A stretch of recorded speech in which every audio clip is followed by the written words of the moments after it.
हातावर पोट भरणे इतकं सोपं नसतं हे आज मला राधाकडे पाहून समजलं. राधा मध्यमवर्गीय कुटुंबातून होती. कुटुंब म्हटलं तर ती आणि तिचा लहान भाऊ दोघेच घरात. आई लहानपणीच वारली होती. नंतर वडीलही एका भीषण अपघातात गेले. राहायला घर तर होतं पण पीक पाण्याला शेती नव्हती. आईच्या उपचारासाठी सगळी जमीन सावकाराकडे गहाण ठेवली होती. उपचारादरम्यान आईचा मृत्यू झाला आणि वडिलांनी कामधंदा सोडून दारूसारखे व्यसन जवळ केले. दिवस रात्र ते दारू पिऊन दंगा करत असत. एक दिवस असंच दारूच्या व्यसनाने त्यांचा जीव घेतला. रस्त्यावर भटकत असताना रस्त्यावर एका गाडीने त्यांना चिरडले. आई वडील गेल्यावर नातेवाईकांनी हात वर केल्याने दोन्ही मुलं पोरकी झाली. 10वी इयत्ता शिकणाऱ्या राधाने शिक्षण अर्धवट सोडून दिले. फक्त आपल्या लहान भावाला शिकवून मोठं करायचं ठरवलं. लहान भाऊ 7वी इयत्तेत शिकत होता. तो हुशार होता. आपली सगळी स्वप्न आता ती त्याच्या नजरेतून बघणार होती. वडील गावाबाहेर जे चहा टपरी चालवत होते ती आता राधाने स्वतः चालवायला घेतली. पण एका तारुण्य मुलीने टपरी चालवणे अवघड काम होते. गिऱ्हाईक कधी कधी नाहक त्रास देत असायचे पण पोटाचा प्रश्न म्हणत होता. टपरीवर तिने चहा भजी वडापाव विकायचं काम सुरू केले. ती खूप छान चहा बनवायची. त्यामुळे संध्याकाळच्या वेळी खूप लोक चहा पिण्यासाठी गर्दी करायचे. आज संध्याकाळी 4 वाजता राधा टपरीवर गेली. आज रविवार, धंदा तेजीत होईल असं तिला वाटलं. पण कशाचं काय, कुणीही गिऱ्हाईक फिरकले नाही. टीव्हीवर क्रिकेटचा सामना होता त्यामुळे आज बहुतेक लोक बाहेर पडलीच नाहीत. बराच वेळ गेल्यावर एक काळा कुठ्ठ इसम टपरीवर आला. ए पोरी, फक्कड चहा तयार कर लवकर, हेकेखोरीत बोलला. तिला राग आला पण तिचा नाईलाज होता. ती चहा बनवत होती आणि हा इसम तिच्याकडे बघत कसलं तरी बेचव गाणं गुणगुणत होता. चहा घेत असताना मुद्दाम ओझरता हात तिच्या हाताला लावून आपले अवगुण त्याने तिला दाखवले. तिने दुर्लक्ष केल्याने पैसे देईल म्हणून वाट पाहू लागली. पण त्याने उद्या देतो पैसे म्हणत विचित्र हसत चालता झाला. लोकांच्या अशा वागण्याची तिला आता सवय झाली होती. चहाप्रेमी तिथे कमी आणि आंबाट शौकीन जास्त वावरत असत. पण ती आपल्या कामाशी प्रामाणिक होती. ह्या फालतू गोष्टीकडे दुर्लक्ष करून आपलं काम करायची. दुसऱ्या दिवशी पुन्हा तोच प्रकार, तोच इसम आणि तेच वागणं. पण आज राधाने पैसे मागितले. मला पैशाची गरज आहे दादा, मला आताच पैसे द्या. तसा तो रागानं बघू लागला. उद्या देतो म्हटलं ना, समजत नाही का तुला? अहो पण दादा, काल पण हेच बोलला होतात. ते काही नाही, पैसे आताच्या आता द्या. त्याने तिचा हात पकडला आणि घाणेरड्या शिव्या देऊ लागला. इतक्यात, बाई माणसाशी असं वागतात का? सोडा तिचा हात. त्याने हात सोडला आणि त्या तरुणावर झेपावला. तू कोण रे मला अडवणारा? आणि कोण लागते ही तुझी? कोण लागते ते सांगतो तुला, म्हणत तो तरुण त्याच्यावर धावला. राधा त्याला मध्येच थांबत बोलली, अहो असू द्या आता त्याला. माझी मदत केलात त्याबद्दल आभारी आहे तुमची. तो माणूस शिव्या घालत निघून गेला. तो तरुण पण निघून गेला. ती विचार करत होती, कोण असावा हा तरुण? मी ओळखत पण नाही याला. पण आज वाईट वेळी धावून आला. तो दिसेनासा होईपर्यंत ती त्याच्याकडे बघत राहिली. संध्याकाळी 7 वाजता टपरी बंद करून ती निघाली. इतक्यात तो तरुण रस्त्यावर टपरी समोरच असलेल्या बस स्टॉपवर बसलेला दिसला. तो तिच्याकडेच बघत होता. 2-3 वेळा नजरानजर झाली. आता तिलाच विचित्र वाटू लागलं. ती तेथून घरी निघाली. आज तिचं मन धाण्यावर नव्हतं. एकतर तो अनोळखी विचित्र माणूस तिच्या डोक्यात बसला होता आणि दुसरा तो अनोळखी तरुण. त्या तरुणाचा विचार करत तिनं जेवण बनवलं. लहान भाव अभ्यास करता तंद्री तोडत राधा म्हणाली, थांब हा जरा, सगळं आवरते आणि मग तुझा अभ्यास बघते. बरेच दिवस ती निरीक्षण करत होती. तो तरुण संध्याकाळी बस स्टॉपवर बसलेला दिसायचा आणि मध्ये मध्ये तिच्याकडे एकदा कटाक्ष टाकायचा. तिला ते विचित्र वाटत होतं पण त्याचा आधारही वाटायचा. ती आता त्याच्या असण्यामुळे बिनधास्त काम करत होती. 2-3 महिने झाले रोजच तो तरुण तिथं बसायचा. तिला त्याच्या नजरेची सवय झाली होती. एक दिवस तो संध्याकाळी दिसलाच नाही. एक दिवस, 2 दिवस वाट पाहिली, पण तो दिसायचा बंद झाला. बरेच दिवस झाले तो दिसलाच नाही. राधा अस्वस्थ झाली. 1 महिना उलटला. ती आता त्याला विसरली होती आणि अचानक आज तो तिला तिथे दिसला.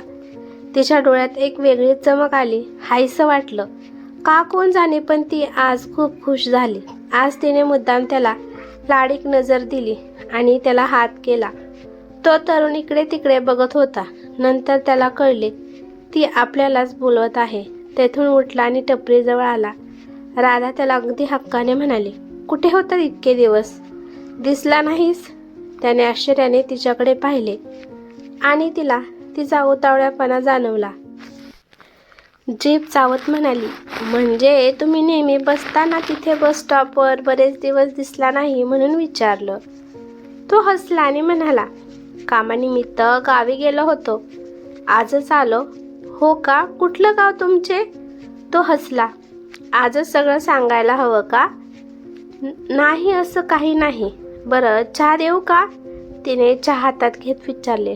नको नको, मी चहा घेत नाही. अहो, एकदा पिऊन बघा, तुम्हाला आवडेल. त्याने हो नाही करत होकार दिला आणि चहा घेत बोलला, पैसे किती देऊ? तिला हा परकेपणा अजिबात आवडला नाही. ती पटकन म्हणाली, द्या 1000 रुपये. त्याच्या लक्षात आले बहुधा. त्याने पैसे परत खिशात ठेवले. चहा घेतला. पिऊ का आता? त्याने भुवई उचलत विचारले. नको, नंतर प्या. या वाक्यावर दोघंही हसले. थोडा वेळ शांत राहिला आणि म्हणाला, मला खरं तर तुमच्याशी बोलायचं आहे, पण आज नको, उद्या सांगतो. आता वेळ झालाय, मला जायला हवं. खरं तर तिला वाटत होतं आजच त्याने बोलावं, पण तिने त्याला अडवले नाही. ठीक आहे, आपण उद्या बोलू. तिने खाली बघत त्याला निरोप दिला. तो कोण होता? राधा आज सकाळपासूनच खूप खुश होती. तो तिला आज काहीतरी सांगणारच होता, पण नक्की काय सांगणार होता? भावाला शाळेत पाठवलं. अधिरमानाने दिवसभर काम आटपले. संध्याकाळी 4 वाजता चहा घेतला आणि थोडी तरतरी आल्यावर राधा कधी नव्हे ती आज खूप नेटकी तयार झाली. मनात चिलबिचल सुरू झाली. प्रेमाबद्दलच बोलेल का तो? आरशात बघून स्वतःला प्रश्न विचारला. छे छे, काही पण काय? त्याने तर अजून नाव पण नाही सांगितलं, ओळख पण नाही झाली नीट. दुसरं काय असणार मग? असो, जे काय असेल ते सांगेलच. आता चला निघा राधाबाई, स्वतःला सांग. दरवाजा ओढला. टपरीवर पोहोचली. टपरी उघडताच आज खूप गर्दी झाली. रोज ती गिऱ्हाईक यावेत म्हणून देवाला हात जोडायची, पण आज तिला त्यांची खूप अडचण वाटू लागली, कारण आज तो येणार होता, काहीतरी बोलणार होता. अर्ध्या तासात ती फ्री झाली. गिऱ्हाईक कमी झाले. तिची जर आपसुकच नजर बस स्टॉपवर पोहोचली. तो नव्हता तिथे, पण येईल या आशेवर ती नजर टिकून होती. खूप उशिरा 6 वाजता तो आला. तो सरळ टपरीवरच आला. पान देऊन तिने विचारले, नाही नको, मला बोलायचं आहे थोडं. तुमचं नाव काय? त्याने सहज विचारलं. राधा. आणि तुमचं? उत्तर आणि प्रश्न एकदमच. माझं नाव सम्राट. सम्राट? छान नाव आहे. राधा गोड हसली आणि म्हणाली, हो चालेल. बरं, पुढचं बोलतो, जे बोलायला आलोय. अचानक काम निघाले, त्यामुळे वेळ झाला थोडा. 3 प्रश्न विचारलाच नाही तरी त्याने उत्तर देऊन स्वतःला तिच्या नजरेतून मोकळे केले. हो बोला ना. मनातून खूप उत्तेजित झाली, पण बाहेरून खूप शांत दाखवलं. तुझं पण नाव छान आहे. एकेरी नावाने हाक मारली तर चालेल ना? विशेष काही नाही, पण मी काय म्हणतो, तू टपरीवर चहासोबत बिस्किट, पाण्याची बॉटल का ठेवत नाही? काही क्षण ती स्तब्ध झाली. विचारांची इकडून तिकडे पळापळ सुरू झाली. काय विचारतोय हा? मग हे काल पण विचारू शकला असता. काय पण? मी वेडी काय काय विचार करत होते. याच्यासाठी किती तयारी केली. असू दे, तसंही तो आपल्यासारख्या साधारण मुलीवर का प्रेम करेल? किती छान दिसतो हा. घरची परिस्थिती पण चांगलीच असणार. त्याने तिला पुन्हा आवाज दिला. ओ राधाजी, कुठे हरवलात? पटलं नाही का आमचं बोलणं? सांगू का तुला? 4 तास उभे राहून 100-200 कमावतेस. त्याने काय होणार आहे? त्यापेक्षा प्लसमध्ये अजून काहीतरी वेगळं केलं तर चांगलंच होईल. तो टपरी मागचा गाळा भाड्याने मिळेल तुला, माझाच आहे, तू काम चालू कर. राधा तर फक्त ऐकत होती. आज ती अजून खुश झाली. प्रेमाचा नंतर बघू, हा किती विचार करतो आपला, ती म्हणाली. पण त्यासाठी भांडवल लागेल. धंदा नाही झाला तर भाडं कुठून देणार? काही जास्त भांडवल नाही लागत. तुला येत आहे वडा बनवायला, बाकी पाव विकत आणायचा. राधाला कल्पना आवडली. तरीही तिने विचारले, पण तुम्ही हे सगळं मला का सांगताय? आपण अजून नीटच ओळखतही नाही एकमेकांना. का तुम्ही मला मदत करताय? सम्राट म्हणाला. माझा यात कुठलाही वाईट हेतू नाही आहे. माझा गाळा देतोय कारण त्याचं तू मला भाडं देणार आहेस. शिवाय तू एकटी अशी रस्त्यावर उभी राहून चहा विकते, मला नाही पटत. एका निराधार मुलीला मी मदत करतोय बस. मी निराधार आहे तुला कसं माहीत? निराधार असल्याशिवाय का तू हे काम करते?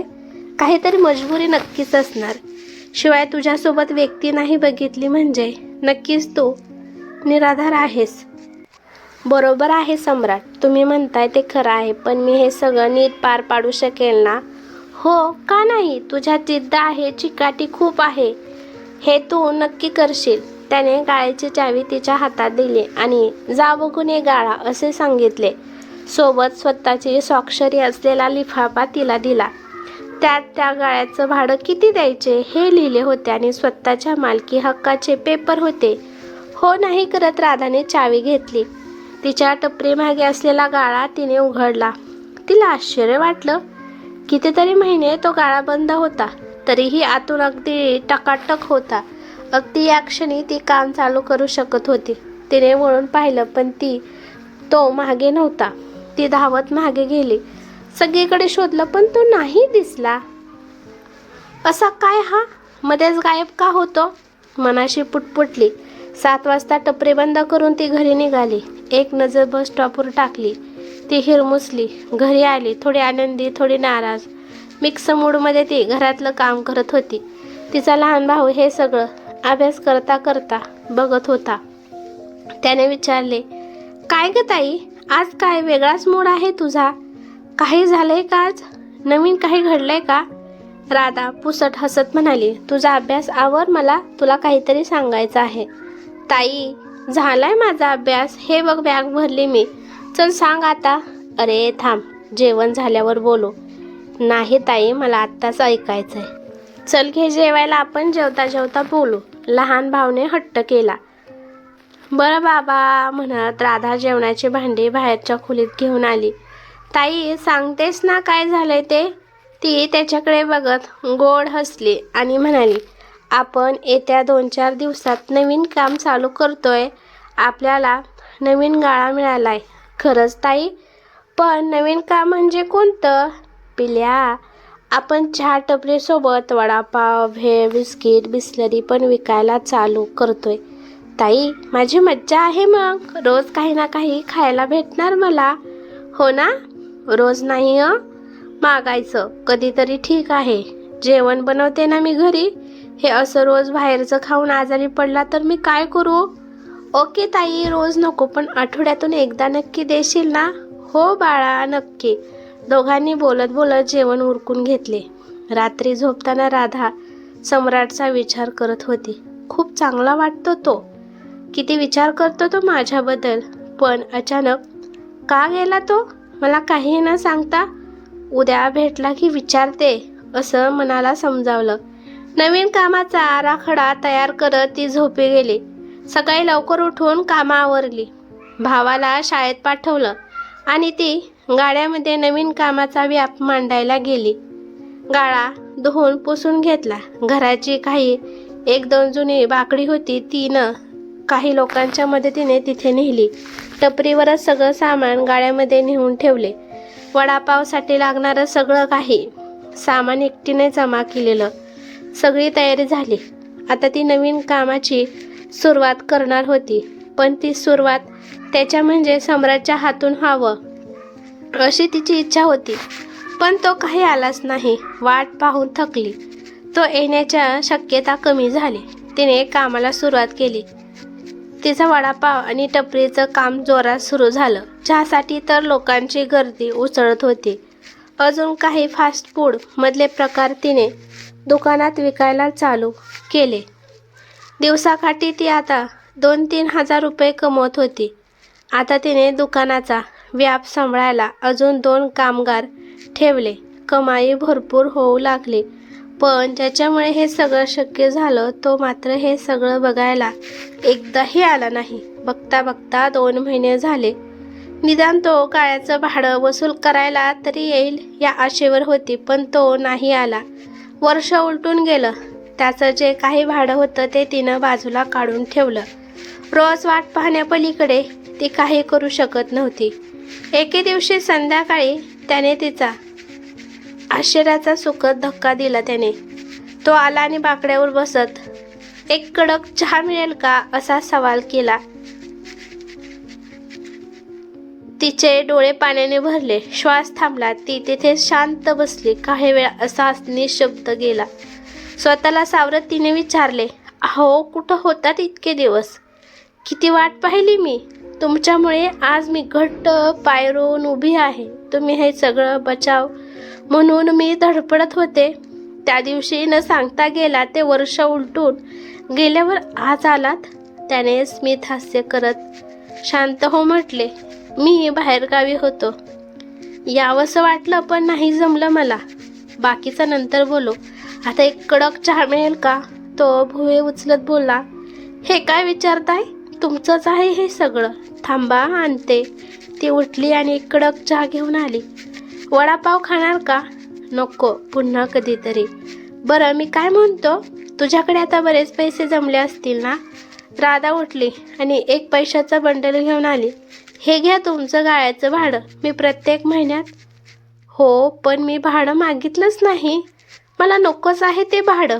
ठेव तुझ्याकडे. असं कसं? आपलं ठरलंय आधीच भाडं द्यायचे. आता नको का म्हणताय? बरं घेईन पण आता नको. तुझं अजून एक काम होऊ दे, मग दे. माझं अजून एक काम. ते कोणतं?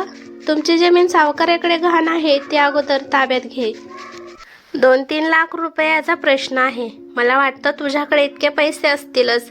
ती चकित झाली. आपली जमीन गहाण ठेवली आहे हे याला काय माहीत? तिला पडलेला प्रश्न त्याला कळला, पण तो पुढे काहीच न बोलता उठला. चल उद्या भेटू म्हणत तो निघून गेला. त्याला थांबवायचं भान सुद्धा तिला नव्हतं. भानावर आली तोपर्यंत तो पुन्हा गायब झाला होता.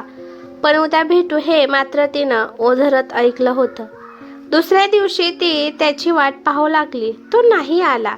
तिला खूप मोठा प्रश्न पडला. हा नक्की कोण आहे? मला आयुष्यात पुढचा रस्ता दाखवतो आणि स्वतः गायब होतो. महिनाभर पुन्हा वाट बघितली. तो आला नाही. तो आलाच नाही. महिना उलटूनही तो आला नाही. राधाने ठरवले. त्याने सांगितल्याप्रमाणे आपण आपली जमीन पहिलं सावकाराकडून परत घेऊ.